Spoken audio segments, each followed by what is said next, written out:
এই বছর আমার যে সকল ভাই ও বোনেরা পশ্চিমবঙ্গ পুলিশকে লক্ষ্য রেখে প্রিপারেশন নিচ্ছে, সে পশ্চিমবঙ্গ পুলিশ কনস্টেবল হোক কি কলকাতা পুলিশ কনস্টেবল হোক, তারা যদি এই মুহূর্তে মনে করে এই মার্কেট থেকে মোটা মোটা এমসিকিউ বইগুলো কিনবো, মার্কেট থেকে মোটা মোটা টেক্সট বইগুলো কিনে প্রিপারেশন শুরু করব, তবে এই ধারণাটা তোমার সম্পূর্ণ কিন্তু বৃথা হয়ে যাবে, বেকার হয়ে যাবে।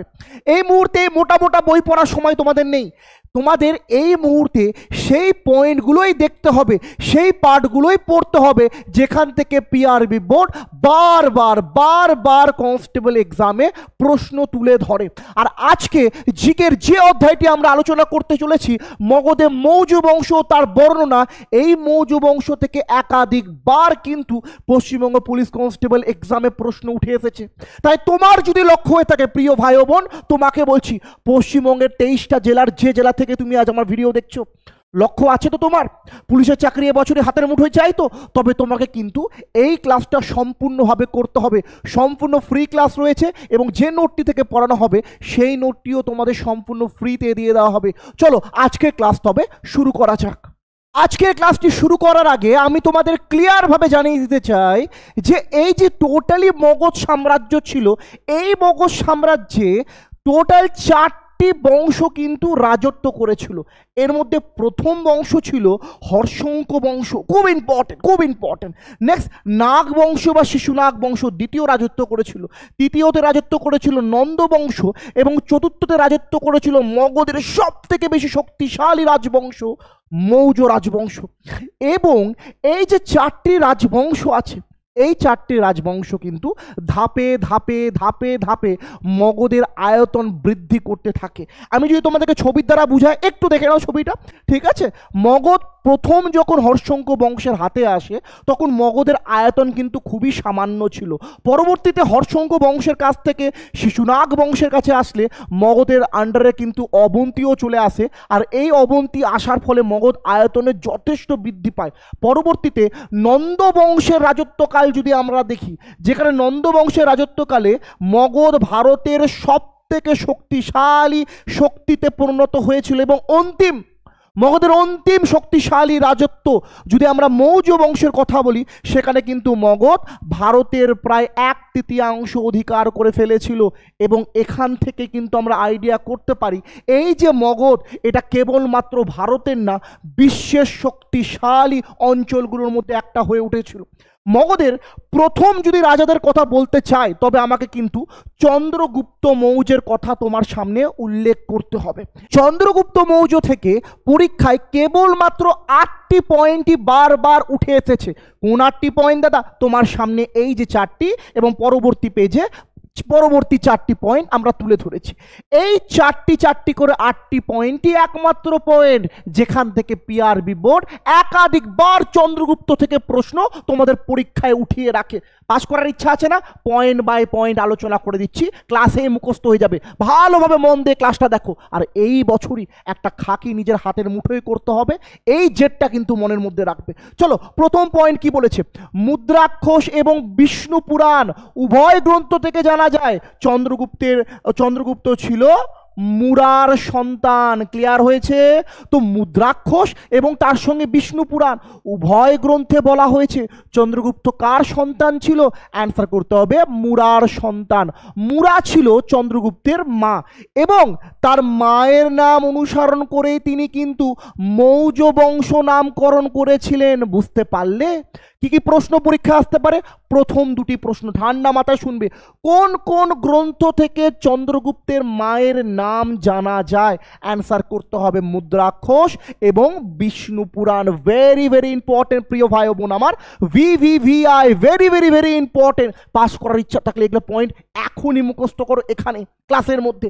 তো চন্দ্রগুপ্তের মায়ের সম্বন্ধে জানা যায় মুদ্রাক্ষস এবং বিষ্ণু পুরাণ থেকে। চন্দ্রগুপ্তের মায়ের নাম কি ছিল? মুরা। তো চন্দ্রগুপ্ত তার মা মুরার নাম অনুসরণ করে মৌর্য বংশ নামকরণ করেছিলেন। আশা করি মুখস্থ হয়েছে তো? মুখস্থ হয়েছে তো প্রিয় ভাই বোন? তোমাকে বলছি একবার আমার সঙ্গে আবার বলো, লজ্জা পাবে না।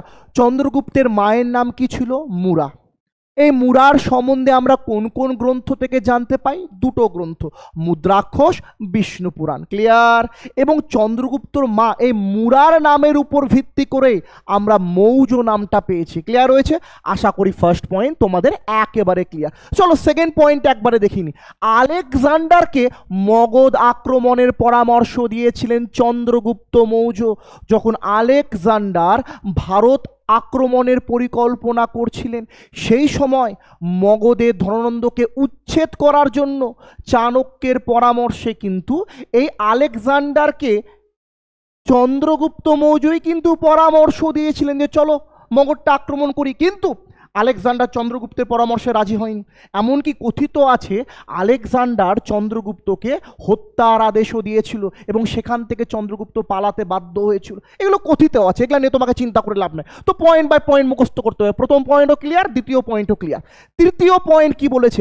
পরবর্তীতে চাণক্যের সহায়তায়, চাণক্যের সাহায্য নিয়ে 324 খ্রিস্টপূর্বাব্দে চন্দ্রগুপ্ত মৌর্য নন্দ বংশের শেষ শাসক ধননন্দকে পরাজিত করে মগধের সিংহাসনে মৌর্য বংশের প্রতিষ্ঠা করে।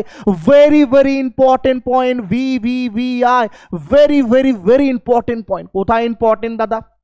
ক্লিয়ার ভাবে বলুন তো। প্রিয় বোন, ঠান্ডা মাথায় এই জায়গাটা দেখো কি বলেছে। চাণক্যের সাহায্যে কত খ্রিস্টাব্দে চন্দ্রগুপ্ত মৌর্য সিংহাসনে বসেছিলেন মগধের? অ্যান্সার করতে হবে 324 খ্রিস্টপূর্বাব্দে। অথবা প্রশ্নটা একটু গুগলি দিয়েও ঘুরে ঘুরে আসতে পারে কি, ধননন্দ কত সালে চন্দ্রগুপ্তের কাছে পরাজিত হয়েছিলেন? 324 খ্রিস্টপূর্বাব্দে। ক্লিয়ার? ক্লিয়ার হয়েছে? 4 নাম্বার এবং ইম্পর্টেন্ট পয়েন্টগুলোর মধ্যে একটা, আলেকজান্ডারের মৃত্যুর পর সেলুকাস ভারত আক্রমণ করতে চাইলে 302 খ্রিস্টপূর্বাব্দে আলেকজান্ডারের সেনাপতি সেলুকাস চন্দ্রগুপ্ত মৌর্যর হাতে পরাজিত হন। দেখো, আলেকজান্ডার যখন ভারত আক্রমণ করেছিলেন, উনি তো রাজা পুরুর সঙ্গে যুদ্ধ করে চলে যান। কিন্তু এই রাজা পুরুর পর্যন্ত, যতখানি পর্যন্ত আলেকজান্ডার দখল করেছিল, সেই দখলের সম্পূর্ণ দায়িত্ব পড়ে যায় আলেকজান্ডারের মৃত্যুর পর সেলুকাসের হাতে। সেলুকাস কে ছিলেন? আলেকজান্ডারের সেনাপতি ছিলেন। এবং সেলুকাস ভালোভাবেই জানতেন যে মগধ এই মুহূর্তে ভারত না, টোটাল বিশ্বের সব থেকে শক্তিশালী একটা অঞ্চল। আরে সেলুকাস কিন্তু এই মগধ আক্রমণেরও পরিকল্পনা করছিল। এই মুহূর্তে চন্দ্রগুপ্ত মৌর্য সেলুকাসের মধ্যে এক বিশাল যুদ্ধের সৃষ্টি হয়। এই যুদ্ধে সেলুকাসকে ব্যাপকভাবে পরাজিত করেছিল আমাদের চন্দ্রগুপ্ত মৌর্য। কথিত আছে চন্দ্রগুপ্ত মৌর্য যখন সেলুকাসের সঙ্গে যুদ্ধ করছিল, ও তো কেটেই যাচ্ছিল, চন্দ্রগুপ্ত তরোয়াল নেমে ঘ্যাচ ঘ্যাচ ঘ্যাচ ঘ্যাচ কেটে যাচ্ছে। এমন সময় সেলুকাস যখন লক্ষ্য করে সে হেরে যাচ্ছে, সেলুকাস তার সামনে কাকে নিয়ে আসে না? চন্দ্রগুপ্তের সামনে কাকে সামনে করে দেয়? হেলেনাকে। কে হেলেনা? সেলুকাসের একমাত্র কন্যা। এবং সেই সময় মৌর্য বংশ শুরুর সময় হেলেনা ছিল বিশ্বের সুন্দরতম মহিলা। ভাবো, চন্দ্রগুপ্ত মৌর্য সারা জীবনই তো মানে যুদ্ধ করে আসলো চাণক্যের আদেশে, কাটতে কাটতে খাচ খাচ খাচ, সামনে হেলেনাকে দেখে চন্দ্রগুপ্ত মৌর্য বলছে, কে রে এত সুন্দর? মুগ্ধকর হেলেনার রূপ ছিল এবং সেই রূপে মুগ্ধ হয়ে কিন্তু এই সেলুকাস আমাদের চন্দ্রগুপ্ত মৌর্যের সঙ্গে হেলেনার বিয়ে দিয়ে দেয়। বৈবাহিক সূত্রে আবদ্ধ হয়ে যায় আমাদের চন্দ্রগুপ্ত মৌর্য ও হেলেনা। এবার বলো, শ্বশুরমশাইকে সেলুকাস জামাই কখনো শ্বশুরমশাইকে মারতে পারবে? পারবে না। এবং এই বৈবাহিক সূত্রের হাত ধরেই সেলুকাস ও চন্দ্রগুপ্ত মৌর্যের মধ্যে বন্ধুত্ব বা মিত্রতার সৃষ্টি হয়। বুঝতে পেরেছো গল্পটা?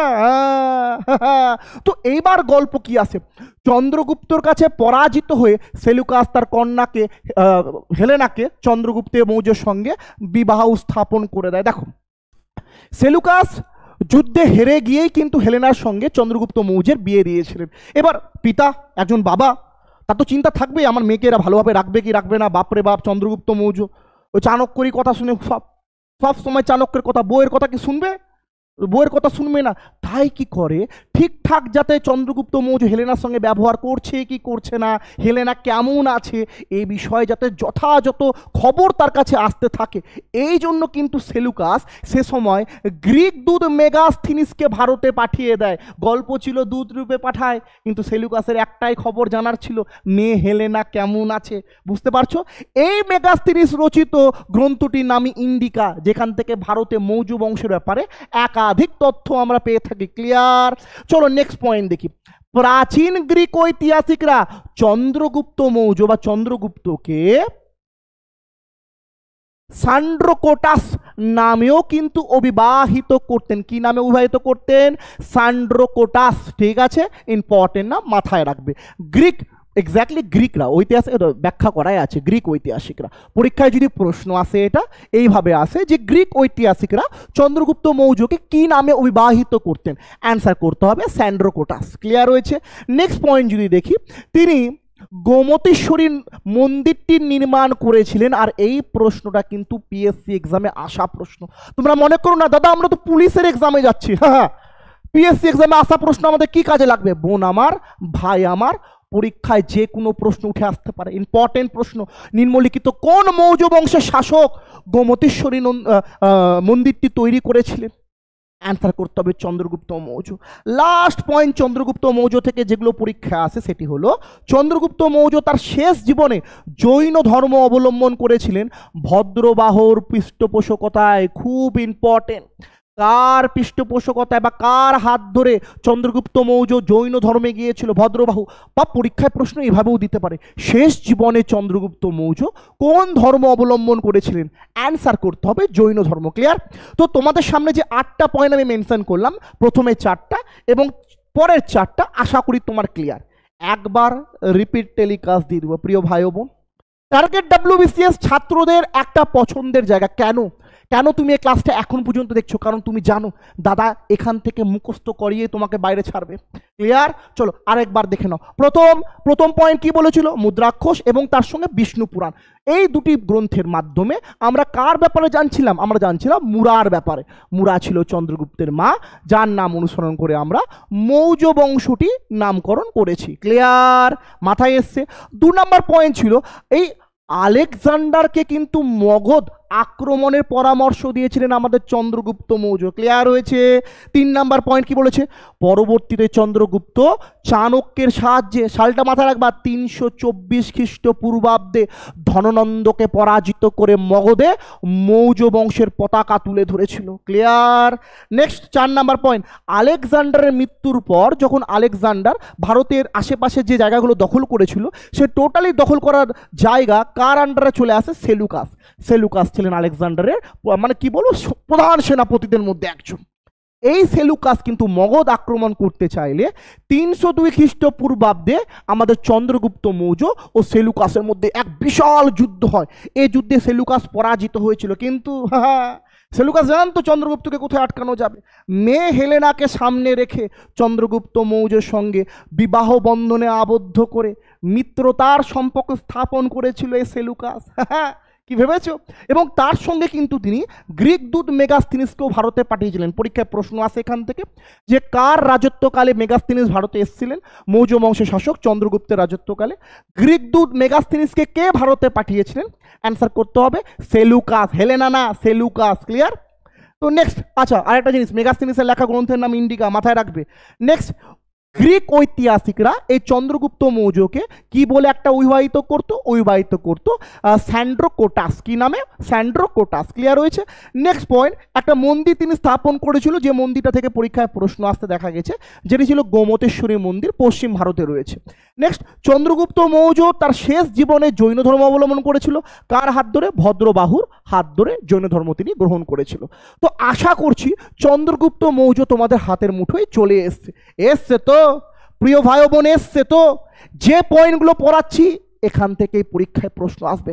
আমি জানি প্রিয় ভাই বোন তোমার জন্য এই বছর চাকরি পাওয়াটা কতটা প্রয়োজন, কিন্তু এই পয়েন্টগুলো মুখস্থ করার পরই তোমার হাতে একটা পশ্চিমবঙ্গ পুলিশ কনস্টেবল বা কলকাতা পুলিশ কনস্টেবলের চাকরি আসবে। সবার আগে পয়েন্টগুলো তোমাকে মুখস্থ করতে হবে। ক্লিয়ার? চন্দ্রগুপ্ত মৌর্যের পর যিনি মগধের সিংহাসনে বসেছিলেন তিনি ছিলেন চন্দ্রগুপ্ত মৌর্যের পুত্র বিন্দুসার। আমার অনেক ভাই ও বোনেরা বিন্দুসার ও বিম্বিসারের মধ্যে গুলিয়ে ফেলে। প্রিয় ভাই ও বোন মাথায় রাখবে, তোমাকে বলছি মাথায় রাখবে, বিম্বিসার ছিলেন হর্ষঙ্ক বংশের শাসক, মগধের প্রথম রাজবংশ। আর বিন্দুসার হলেন মৌর্য বংশের শাসক, মগধের অন্তিম শক্তিশালী রাজবংশের মধ্যে একটি। ক্লিয়ার হয়েছে? এবার এই বিন্দুসার থেকে কি কি প্রশ্ন পরীক্ষায় আসে? সবার আগে ইনার শাসন ব্যবস্থা থেকে পরীক্ষায় প্রশ্ন আসে। শাসন ব্যবস্থা ততটাই ইম্পর্টেন্ট যতটা তোমার জন্য দিনে আর রাতে খাওয়া। পরীক্ষায় একাধিকবার এখন লক্ষ্য করা যাচ্ছে পিআরবি বোর্ড এই কিন্তু শাসনকালের সময়সীমাটা দিয়ে প্রশ্ন তুলে ধরছে। মুখস্থ করতে হবে, গার্লফ্রেন্ডের বার্থডে মনে থাক কি না থাক, বয়ফ্রেন্ডের বার্থডে মনে থাক কি না থাক, সে সাল মনে রেখে লাভ নাই, এই সাল মনে রেখে লাভ আছে, কারণ এখান থেকে পরীক্ষায় প্রশ্ন আসবে। ক্লিয়ার? চলো এবার দেখে নিই বিন্দুসার থেকে কি কি প্রশ্ন পরীক্ষায় আসে। ক্লিয়ার হয়েছে? প্রথম পয়েন্ট দেখো, চন্দ্রগুপ্ত মৌর্যের মৃত্যুর পর তার পুত্র বিন্দুসার মগধের সিংহাসনে বসেন। Very very important, very very important. Chandragupta মৌর্যের মৃত্যুর পর কে সিংহাসনে বসছিলেন? অ্যান্সার করতে হবে বিন্দুসার। এ বিন্দুসার, জৈন ধর্মে বিন্দুসারকে কিন্তু আমরা সিংহসেনা নামেই কিন্তু উল্লেখ করে থাকি। খুব ইম্পর্টেন্ট, খুব ইম্পর্টেন্ট। জৈন ধর্মগ্রন্থগুলিতে বিন্দুসারকে কি নামে উল্লেখ করা হয়েছে? অ্যান্সার করতে হবে সিংহসেনা রূপে উল্লেখ করা রয়েছে। 3 নম্বর পয়েন্ট দেখি বিন্দুসারটা কি ইম্পর্টেন্ট। গ্রিক ধর্মগ্রন্থে বিন্দুসারকে অমিত্রকোটাস বলেও কিন্তু উল্লেখ করা হয়েছে। যেমন গ্রিক ধর্মগ্রন্থগুলোতে চন্দ্রগুপ্তেরও কিন্তু আমরা একটা নাম পেয়েছিলাম, যেটা কি পেয়েছিলাম? সান্ড্রোকোটাস। একই রকমভাবে মাথায় রাখবা, পরীক্ষায় কিন্তু গুলিয়ে ফেলবা না যে সান্ড্রোকোটাসকে আর এই অমিত্রকোটাসকে।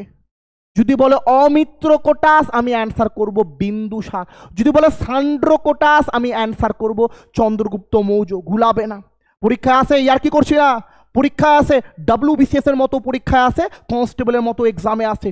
সহজ যেমন পরীক্ষায় থাকবে, কঠিন পরীক্ষাও থাকবে। তুমি যে এক্সামের জন্য প্রিপারেশন নাও, ইম্পর্টেন্ট, খুব ইম্পর্টেন্ট। তো গ্রিক ধর্মগ্রন্থে বিন্দুসারকে কি বলা হয়েছে? অমিত্রকোটাস। ক্লিয়ার? নেক্সট পয়েন্ট, বিন্দুসারের রাজত্বকালে সিরিয়ার রাজা প্রথম অ্যান্টিওকাস তার দূত হিসেবে ডাইমাকাসকে কিন্তু ভারতে পাঠিয়েছিলেন VBI। যেমন চন্দ্রগুপ্তের রাজত্বকালে সেলুকাস পাঠিয়েছিল মেগাস্থিনিসকে, একই রকমভাবে বিন্দুসারের রাজত্বকালেও এক দূত ভারতে এসেছিল, তার নাম কি ছিল? ডাইমাকাস। কি নাম? ডাইমাকাস। তাকে কে পাঠিয়েছিলেন? প্রথম অ্যান্টিওকাস। কাকে পাঠিয়েছিলেন? ডাইমাকাসকে পাঠিয়েছিলেন। ক্লিয়ার হয়েছে? আর কি প্রশ্ন আছে দাদা? মাথায় রাখবে প্রিয় ভাই বোন, বিন্দুসার দিয়ে এত প্রশ্ন পরীক্ষায় আসে না। যেমন চন্দ্রগুপ্ত মৌর্য দিয়ে আসে, যেমন অশোক থেকে আসে। বিন্দুসার থেকে কয়েকটাই এমন পয়েন্ট আছে যেগুলোই বারবার আসে। মাথায় ঢুকেছে? খুব ছোট পয়েন্টগুলো, কিন্তু খুব একটা বড় না। যেমন চন্দ্রগুপ্ত মৌর্য তোমাকে অনেক পড়তে হচ্ছে, অশোকে তো অঢেল পড়তে হবে, কিন্তু বিন্দুসারে খুব স্বল্প প্রশ্ন আছে, সেগুলোই আসে, সেগুলোই দেখে নাও। নেক্সট পয়েন্ট, বিন্দুসারকে ব্রাহ্মণরা কিন্তু অমিত্রাঘাত বলতেন। এখান থেকে মনে রাখা দরকার, ব্রাহ্মণরা বলতো অমিত্রাঘাত, খুব ইম্পর্টেন্ট। ব্রাহ্মণরা বলতো অমিত্রাঘাত, এবং যদি বলে গ্রিক দার্শনিকরা বা গ্রিক ঐতিহাসিকরা, তারা বলতো অমিত্রকোটাস। অমিত্র মাথায় রাখছে, মাথায় এসছে? ক্লিয়ার হয়েছে? চলো, আশা করি বুঝে গেছো। এবার আমি বলে রাখি, আচ্ছা অমিত্রাঘাত কথার অর্থ কি? এটাও পরীক্ষা আসতে দেখা গেছে। যদি বলে অমিত্রাঘাত কথাটির অর্থ কি, অ্যান্সার করতে হবে যার অর্থ হলো শত্রু নিধনকারী। ক্লিয়ার? মাথায় এসছে? অমিত্রাঘাত কথাটির অর্থ কি? অ্যান্সার করতে হবে যার অর্থ হলো শত্রু নিধনকারী। ক্লিয়ার? প্রিয় ভাই ও বোন, এই ক্লাসগুলো কতটা তোমার জন্য ইম্পর্টেন্ট তুমি তখনই বুঝতে পারবে যখন পরীক্ষার হলে এগুলো কমন পড়বে। পরীক্ষায় যখন বসবে না বেটা, একটা প্রশ্ন অ্যান্সার করার জন্য কেবলমাত্র তুমি 30 সেকেন্ড সময় পাবে, বিশ্বাস করো। যদি জিকের কথা বলি, ম্যাথ তো বাদ দাও, ম্যাথে একটু সময় বেশি লাগে। ম্যাথ, GI, ইংলিশ এগুলো করে তুমি যখন এখানে আসবে, তুমি যখন জিকের পোর্শনে আসবে, তখন পার কোশ্চেন 30 সেকেন্ড। 30 সেকেন্ড দেখে মনে হয় অনেক, tick 1, 2 second, 3 second, 4 second, 5 second, কিন্তু বিশ্বাস করো পরীক্ষায় চোখটা বন্ধ করবে আর খুলবে 2 মিনিট পার হয়ে যাবে, টেরও পাবে না। বুঝতে পারছো? তাই ভালোভাবে পয়েন্টগুলো মুখস্থ করে নাও। কথিত আছে ইতিহাসে এই বিন্দুসারের 4 পুত্র ছিল। কপুত্র? 4 পুত্র। আর এই 4 পুত্রের মধ্যে কিন্তু সিংহাসন নিয়ে একাধিকবার যুদ্ধের পরিস্থিতির সৃষ্টি হয়। ঠিক আছে? যদি সব থেকে বড় পুত্রের কথা উল্লেখ করি, তার নাম সম্ভবত ছিল সসীম। ঠিক আছে? এই বিন্দুসারের বড় পুত্র এবং তার থেকে ছোট ভাই অশোক, এই দুজনের মধ্যে বিশাল দ্বন্দ্ব তৈরি হয়েছিল। ইতিহাসে কথিত রয়েছে যে বিন্দুসারের রাজত্বকালে তক্ষশিলায় ব্রাহ্মণদের একটা বিশাল বড় বিদ্রোহ লক্ষ্য করা গেছিল। সে বিদ্রোহতে বড় ছেলেকে পাঠালে বড় ছেলে কিন্তু সে বিদ্রোহটা কন্ট্রোল করতে পারে না, নিজের আয়ত্তে আনতে পারে না। তখন কিন্তু বিন্দুসার অশোককে পাঠায় এবং অশোক তীব্র যুদ্ধের মাধ্যমে, তীব্র সংঘর্ষের মাধ্যমে তক্ষশিলায় ব্রাহ্মণদের মধ্যে যে বিদ্রোহ তৈরি হয়েছিল সেটাকে দমন করে দিয়েছিল। তখন থেকে বিন্দুসারের চোখে অশোক কিন্তু এগিয়ে আসে। চলো এবার এই যে অশোক, এই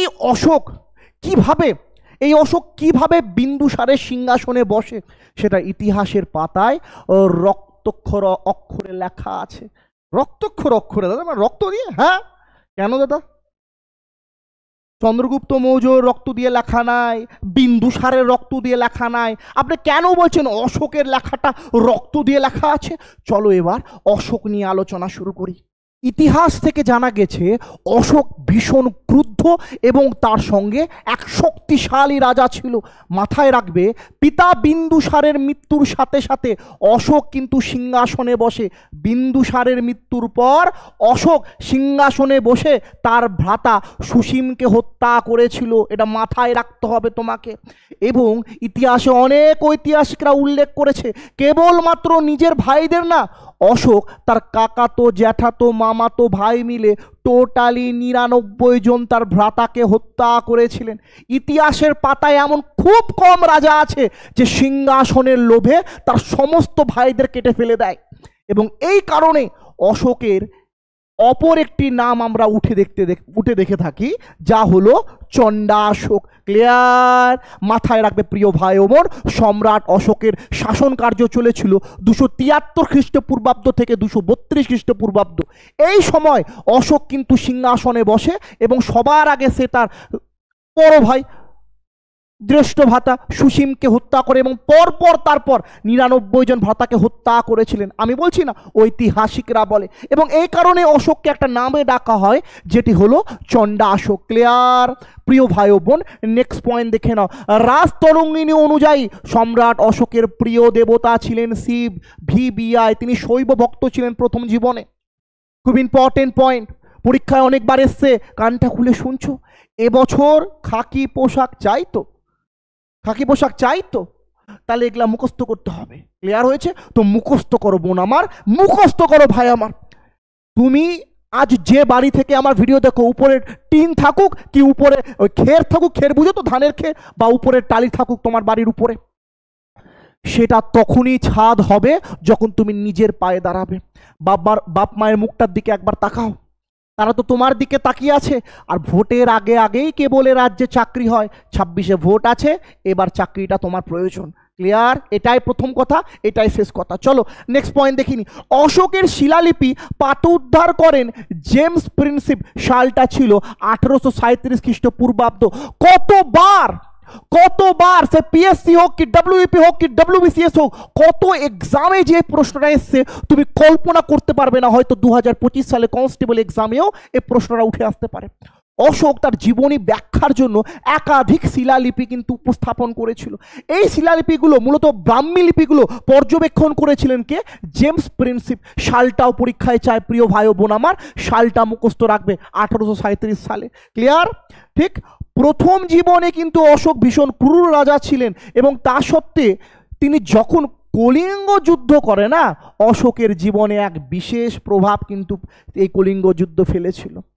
ভাই ও বোন মাথায় রাখবে, প্রথম জীবনে অশোক ভীষণ ক্রূর রাজা ছিল, কিন্তু তা সত্ত্বেও যখনই কলিঙ্গ যুদ্ধ হয়, এই কলিঙ্গ যুদ্ধ অশোকের উপর এক বিশেষ প্রভাব ফেলেছিল।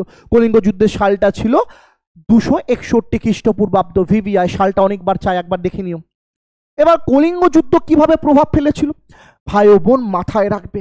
এই যে কলিঙ্গ ছিল না, এই কলিঙ্গটা বর্তমান যদি আমি দেখি অন্ধ্রপ্রদেশ ও উড়িষ্যা রাজ্যটাকে নিয়ে গড়ে উঠেছে। দেখতে পাচ্ছ? এই যে হ্যাঁ, সব ছবি নিয়ে এসছি। অফিসার বানিয়ে ছাড়বো, গায়ে খাকি পোশাক দিয়ে ছাড়বো তোমার, কিন্তু তোমাকে জাস্ট ক্লাসগুলো ভালোভাবে দেখতে হবে। অশোকের এক্স্যাক্টলি টোটাল মৌর্য সাম্রাজ্য এক বিশাল সাম্রাজ্য পরিণত হলেও সালটা ছিল 261 খ্রিস্টপূর্বাব্দ। সালটা কত ছিল? ক্ষমা করবে, সালটা ছিল 261 খ্রিস্টপূর্বাব্দ। এই 261 খ্রিস্টপূর্বাব্দে অশোক কিন্তু কলিঙ্গ যুদ্ধে নেমে পড়ে। আর এই কলিঙ্গ যুদ্ধ অশোক জয় করেছিল, এমন না যে কলিঙ্গ অশোক দখল করতে পারেনি, গোটা কলিঙ্গ অশোক ফাঁকা করে দিয়েছিল। মানে দাদা ঘর বাড়ি ভেঙে দিয়েছিল না প্রিয় ভাই ও বোন আমার, প্রত্যেকটা কলিঙ্গর নাগরিককে কেটে ফেলেছিল, প্রত্যেকটা ছোট্ট ছোট্ট শিশুকে কেটে ফেলেছিল এই অশোক, প্রত্যেকটা মহিলাদেরকে টুকরো টুকরো করে ফেলেছিল এই অশোকের কলিঙ্গ যুদ্ধ। এবং শেষ পর্যন্ত কলিঙ্গ যুদ্ধ দেখে অশোকের মনে হয় না একটু বাড়াবাড়ি হয়ে গেল, নিজের হাতে কলিঙ্গ যুদ্ধে কেটে যাওয়া বাচ্চাদের সব নিয়ে মৃতদেহ নিয়ে অশোকের মনে হয়েছিল না এবার আর না। এই কলিঙ্গ যুদ্ধের পর অশোকের মধ্যে এক বিশেষ পরিবর্তন আমরা লক্ষ্য করি, আর এই পরিবর্তনগুলো নিয়ে কিন্তু আমরা এখন একটু আলোচনা করে নিই। চলো, কলিঙ্গের যুদ্ধের পর অশোকের মধ্যে যে পরিবর্তন এসেছিল, এ পরিবর্তন কিন্তু অশোকের কেবলমাত্র সাধারণ জীবনে আসেনি, অশোকের ধর্ম জীবনেও কিন্তু এ পরিবর্তন উঠে এসেছিল। মাথায় রাখবে, কলিঙ্গের যুদ্ধের পর অশোক উপগুপ্তকে নিজের বৌদ্ধ ধর্মগুরু বিবেচনা করে নেয় এবং তার হাত ধরেই তিনি বৌদ্ধ ধর্ম গ্রহণ করেন। মাথায় রাখবে, এখান থেকে দুটো প্রশ্ন পরীক্ষায় আসে। অশোক তার শেষ জীবনে কোন ধর্ম গ্রহণ করেছিল? অ্যান্সার করতে হবে বৌদ্ধ ধর্ম, কারণ প্রথম জীবনে কিন্তু আমরা রাজতরঙ্গিনী থেকে জানতে পেরেছিলাম অশোক শৈব ভক্ত ছিল। দ্বিতীয় মানে পরবর্তী জীবনে তিনি উপগুপ্তকে নিজের ধর্মগুরু বেছে নেন এবং তার হাত ধরে বৌদ্ধ ধর্মগ্রন্থ বা বৌদ্ধ ধর্ম গ্রহণ করেন এবং পরবর্তী জীবন কিন্তু এই বৌদ্ধ ধর্মই অবলম্বন করতে করতে তিনি এগিয়ে যান। অশোকের পরবর্তী এই জীবন এমন কিছু কিছু ধাপ আমাদের পরীক্ষায় প্রশ্ন হিসেবে তুলে নিয়ে আসে, যার জন্য পরবর্তী জীবনের কিছু পয়েন্ট আমাকে কিন্তু দেখতে হবে। পরীক্ষায় প্রশ্ন আসে, আমি জানি এটা 30 সেকেন্ডের রিল না যে রিলে তোমরা অনেক মজা পাবা, একটু নাচ গান থাকবে, তাই না, ডিস্কো ডিবানি বলে নাচ হবে, এভাবে মজা লাগবে, কিন্তু এই রিল তোমার জীবন গড়ার রিল। বিয়ের পর যখন বউকে নতুন নতুন গিফট দিবা না, অ্যানিভার্সারিতে গিফট যাবে, তখন ওই ডেরি মিল্ক দিলে বউ ইমপ্রেস হবে না। এখন যে প্রেমিকা আছে তাকে 5 টাকা 10 টাকার চকলেট দিতে বলে my god you are my sweetheart কুচি কুচি কুচি, কিন্তু বিয়ের পর যদি বউকে ওই 10 টাকার ডেরি মিল্ক দিয়ে দাও, বউ খুন্তি ছুঁড়ে মারবে। ক্লিয়ার হয়েছে? রাতে পোড়া রুটি খেতে দিবে। তাই ভবিষ্যতে যদি পোড়া রুটি না খেতে চাও, তবে আজকে অশোকের এই পয়েন্টগুলো ভালো করে মুখস্থ করে যাও, খুব ইম্পর্টেন্ট পয়েন্ট। চলো নেক্সট জীবনে কি কি প্রশ্ন আসে অশোকের থেকে পরীক্ষায়, সেগুলো দেখিনি। নেক্সট যে প্রশ্নগুলো আসে, অশোক নিজেকে দেবনামপ্রিয় বা প্রিয়দর্শী নামেও কিন্তু উল্লেখ করে। এই দেবনামপ্রিয় বা প্রিয়দর্শী একাধিক পরীক্ষায় কিন্তু প্রশ্নরূপে আমাদের সামনে উঠে এসেছে। কোন রাজা, মগধের কোন রাজা নিজেকে দেবনামপ্রিয় বা প্রিয়দর্শী রূপে উল্লেখ করে? অ্যান্সার করতে হবে মগধের অন্যতম শাসক অশোক। নেক্সট পয়েন্ট, অশোক বৌদ্ধ ধর্ম প্রচারের জন্য তার বড় পুত্র মহেন্দ্রকে কিন্তু সিংহল পাঠিয়েছিলেন। মাথায় রাখবে, অশোকের যে বড় পুত্র ছিল না, তিনি কিন্তু একাধিক ক্ষেত্রে বৌদ্ধ ধর্ম প্রচারেই ব্যস্ত ছিল। অশোকের বড় পুত্র এই মহেন্দ্রের কখনো সিংহাসনের প্রতি লোভ ছিল না, এই জন্য অশোকের ছোট পুত্রই কিন্তু সিংহাসনে বসেছিল পরবর্তী জীবনে। নেক্সট কি বলছে, অশোক পাটলিপুত্রে 250 খ্রিস্টপূর্বাব্দে তৃতীয় বৌদ্ধ সম্মেলনের আহ্বান করেন, যার সভাপতিত্ব করছিলেন মাগলিপুত্র তৃষা। খুব ইম্পর্টেন্ট। দেখো এখন পর্যন্ত কিন্তু আমরা টোটাল মগধ সাম্রাজ্য যখন জানলাম, যেখানে হর্ষঙ্ক বংশ ছিল, শিশুনাগ বংশ ছিল, নন্দ বংশ ছিল, মৌর্য বংশ ছিল, এখন পর্যন্ত আমরা 3টে বৌদ্ধ সম্মেলনের ডাক পেলাম, এটা তৃতীয় ছিল। প্রথম দুটো মনে আছে? আমি জানি তুমি কীরকম জিনিস আমি ভালোভাবে জানি, যার জন্য আমার এই নোটে আমি 3টা বৌদ্ধ সম্মেলনী পয়েন্ট বাই পয়েন্ট উল্লেখ করে দিয়েছি। আমি জানি না তুমি আমার আগের ক্লাসগুলো দেখেছো কি দেখোনি প্রিয় ভাই প্রিয় বোন, আমি জানি না তুমি আগের পয়েন্টগুলো লিখেছো কি লিখুনি, তাই আমি ক্লিয়ারভাবে করে দিই, কারণ এই 3টা বৌদ্ধ সম্মেলন পরীক্ষায় প্রশ্ন এনেছে, আনছে, আর ভবিষ্যতেও আনবে। হয়তো তোমাদের এই WEP এক্সাম বা KP এক্সামে উঠে আসতে পারে। তো তৃতীয় বৌদ্ধ সম্মেলন ডেকেছিল অশোক, প্রথম বৌদ্ধ সম্মেলন ডেকেছিল কে? প্রথম বৌদ্ধ সম্মেলন অনুষ্ঠিত হয়েছিল অজাত শত্রুর আমলে। দেখো ব্যাখ্যা করেছে, প্রথম বৌদ্ধ সম্মেলন খ্রিস্টপূর্বাব্দ কত? 483 খ্রিস্টপূর্বাব্দে রাজগৃহে হয়েছিল। ঠিক আছে, এই সময় রাজা ছিল কে? অজাত শত্রু। কার সভাপতিত্বে হয়েছিল? এই দেখো মহাকাশ্যপ সে সময় সভাপতি ছিলেন। যদি আমি বলি দ্বিতীয় বৌদ্ধ সম্মেলন কার আমলে হয়েছিল, অ্যান্সার করতে হবে কালাশোক শিশুনাগ পুত্র কালাশোক, তার আমলেই কিন্তু দ্বিতীয় বৌদ্ধ সম্মেলন হয়েছিল। সালটা মাথায় রাখবা 383, ভালো করে। প্রথম হচ্ছে 483 মুখস্থ, দ্বিতীয় হচ্ছে 383 মুখস্থ, তৃতীয় হচ্ছে 250। মনে রাখতে হবে প্রিয় ভাই বোন, মনে রাখতে হবে, কারণ এই প্রশ্নগুলাই পরীক্ষায় চায়। তুমি যতই এমসিকিউ বই প্র্যাকটিস করো সেগুলো পড়ে পাস করতে পারবে না, নিজের অভিজ্ঞতা থেকে বলছি। পাস করতে গেলে তোমাকে এই সালগুলো ঠোঁটের গোড়ায় মুখস্থ রাখতে হবে, কারণ এখান থেকে পরীক্ষায় প্রশ্ন আসবে। ক্লিয়ার? তো এই সময় সভাপতিত্ব করেছিল কে? সাবাকামি। আচ্ছা হ্যাঁ, সাবাকামি। ক্লিয়ার? তিনটাই সালগুলো কোন রাজা ছিল, কোন রাজা ছিল, কোন সালে হয়েছিল, কোন সভাপতি ছিল। হ্যাঁ, সভাপতি কে ছিল, এই সভাপতির নামগুলো মুখস্থ রাখবে। ক্লিয়ার হয়েছে? অশোকের একবারে শেষ প্রান্তে কিন্তু আমরা চলে এসেছি, যেখান থেকে পরীক্ষা আমরা প্রশ্ন পেয়ে থাকি। আর দুটো কি তিনটে পয়েন্ট আছে, একবার দেখে নাও। অশোক তার রাজত্বকালে, ঠিক আছে, পশুবধ কিন্তু সম্পূর্ণ বন্ধ করে দিয়েছিল। এ সময় একাধিক হিন্দু ধর্ম কিন্তু আমাদের এখানে উপস্থিত ছিল, এবং হিন্দু ধর্মে যজ্ঞে এক্স্যাক্টলি বলি প্রথাটা অবলম্বন ছিল। অশোক ব্যাখ্যা করে যে হে হিন্দু ধর্মের প্রিয় ব্যক্তিরা, কারণ অশোক প্রত্যেকটা ধর্মকে সম্মান করতো। কলিঙ্গ যুদ্ধের পর অশোক সাদাসিধা হয়ে গেছিল, তার আগে তরোয়াল নিয়ে ঘুরে বেড়াতো, কাকে কাটবো। কিন্তু যে কলিঙ্গ যুদ্ধ হলো, অশোক সাদাসিধা হয়ে যায়।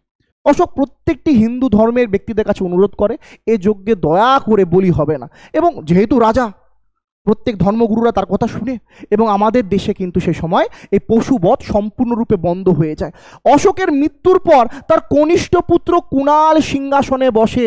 মাথায় রাখবে, অশোকের বড় ছেলে সিংহাসন লোভ ছিল না, তার ছোট ছেলে কুণালকে সিংহাসনে বসানো হয়। কিন্তু অনেক ঐতিহাসিকদের কাছ থেকে জানা গেছে কুণাল চোখে দেখতে পারতো না, যার জন্য পরবর্তীতে কুণালকেও কিন্তু সিংহাসন থেকে নামিয়ে ফেলা হয়। যদি আমি এক্স্যাক্টলি তোমাদেরকে ক্লিয়ারভাবে বলি, এই যে মৌর্য বংশ, এই মৌর্য বংশের শেষ সম্রাট ছিলেন বৃহদ্রথ।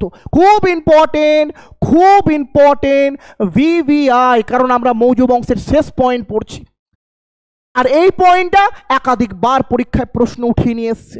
কি পয়েন্ট? মৌর্য বংশের শেষ সম্রাটের নাম কি? বৃহদ্রথ।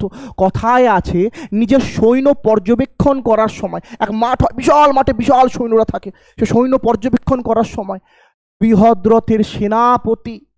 বৃহদ্রথের সেনাপতি পুষ্যমিত্র শুঙ্গ বৃহদ্রথকে হত্যা করেছিল সিংহাসনের লোভে। ক্লিয়ার হয়েছে? আর এইভাবেই টোটাল ভারতের ইতিহাস থেকে মৌর্য যে সাম্রাজ্য ছিল সেটা অবলুপ্ত হয়ে যায়। অশোকের মৃত্যুর পর, আমি যদি ক্লিয়ারভাবে বলি, অশোকের মৃত্যুর পরই মৌর্য সাম্রাজ্য কেবল 50 বছরের মধ্যে টুকরো হয়ে একদম ক্ষুদ্র হয়ে যায়। কিন্তু বৃহদ্রথর মৃত্যুর পরপরই টোটালি ভারতবর্ষ থেকে মৌর্য সাম্রাজ্য মুছে যায়। তো আশা করছি তোমাদের এই ক্লাসটা ভীষণভাবে ভালো লেগেছে। যদি ভালো লেগে থাকে ভিডিওটি অবশ্যই লাইক করে দিবে, চ্যানেলে নতুন হলে চ্যানেলটি সাবস্ক্রাইব করে দিবে। করবে তো করে দাও, তোমাদের হেল্পের জন্য ক্লাস ছিল। চলো আজকে ক্লাস এইটুকুটাই। আশা করি তুমি আমাদের সঙ্গে অন্যান্য ক্লাসেও যুক্ত থাকবে। আগের যে ক্লাসগুলো দিয়েছি, যেগুলো না দেখে থাকো, আগে যে ক্লাসগুলো দেওয়া আছে যদি না দেখে থাকো অবশ্যই দেখে নিবে। ক্লিয়ার? চলো টাটা।